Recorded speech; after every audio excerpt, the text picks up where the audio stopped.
Dobar dan. Imate ove nove Rvatina karte? Ma dajte oboje.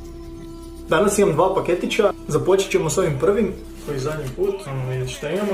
Ok, imamo Zagrebačku katedralu, tenki plenki, nove običan očito, bauštelski sendvič, nije bilo manje. Joooo, vidi ovog Teslu, i da vidimo zadnje, bauštelac Ivo. Ajmo na drugi pek, morski napad s leđa, a isto ću to zadnji put. Ok, pošto znam da je shiny karta predzadnja, stavit ću ovu zadnju skroz napred i nadamo se zlatnom Livaji. Ovdje je doslovno Livaja, znači moramo ga dobiti nekad.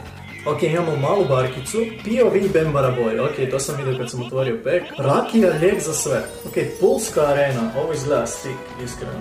Ili ova? A nije shiny. A ovo je predzadnja. Zlatni Livaja. A nije zlatni, ali Livaja. Vidi ga. Očito ima neki dek nogometaša. Stavite like za part 3, pa ćemo vidjeti.